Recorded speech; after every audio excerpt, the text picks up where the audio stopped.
Kids got you running in circles, feeling stressed out, and you know you should be able to get things under control, but are having a hard time putting your finger on what's causing it. You need to set some boundaries for yourself. I know from experience it'll be good for you and your kids, so stay tuned to find out what technique I've found that works really well. Hi, I'm Catherine with CatherineRachel.com. My channel is here to help moms get organized, find tranquility, and make the desires of your heart come true. So if that's what you're looking for, make sure to subscribe and hit the bell for notification. So, do you know the look your mom gave you and you knew if you didn't stop what you were doing immediately, all HE double hockey sticks was about to break loose? It was a very specific look that let you know you had crossed a line and you had better uncross it quickly if you knew what is good for you. For me, my mom's eyes would get big, her chin would go down, forehead wrinkle, and I knew I had better pay attention to what she was saying and or clear the area depending on how fast her face took on that form and what trouble I had gotten myself into. For some of my childhood friends, it was more like a sequence of body language. Their mom's eyes would get big, then she'd point their finger and then tilt her head at a slight downward angle. She had 3 boys and they all knew what that meant for them. I don't know if I've ever seen boys come to attention that quickly before I saw her give that look. So, why did that work? What's the secret our mothers had that could easily snap their kids at attention at a second's notice? I found out when I had my kids and my mom gave me the book, Everything You'll Ever Need to Know About Being a Mom, right? I wish. Seriously though, I found out why it worked in my behavioral psychology class in college, believe it or not. It's actually very similar to Pavlov's dog. Pavlov was a Russian scientist who was researching salivation in dogs. He would give them food and then measure the saliva that was produced. He began to notice, though, that the dogs began to salivate when they heard the assistant coming with their food. He decided to test this discovery further to see if he could duplicate the results with other stimuli. He used a metronome and it would tick right before the food was brought to the dogs.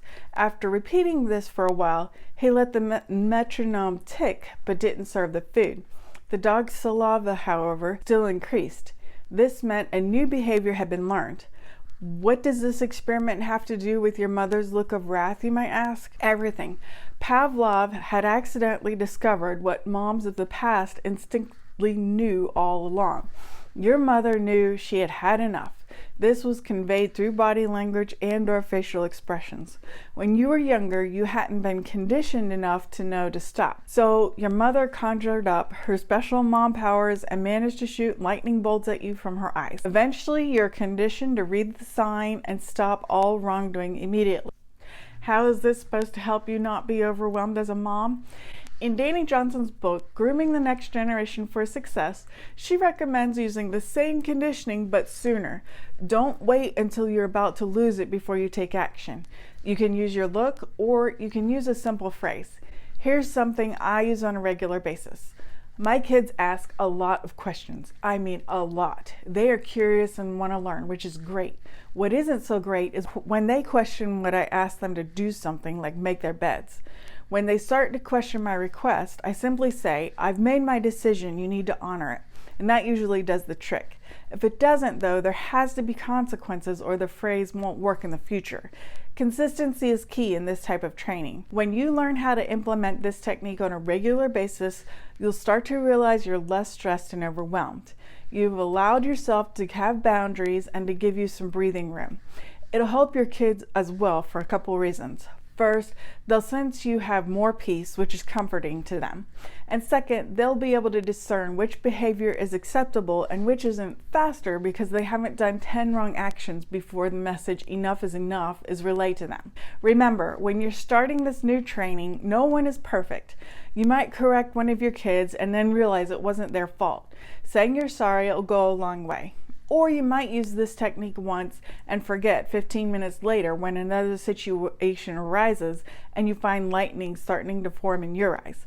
Take a deep breath, deal with the incident, and try again next time. The more you do this, the easier it'll get. Let me know in the comments when you try it. I'd love to hear your success story. If you're new here, make sure you subscribe and hit the bell notification so you know my next video is up. Have a great week.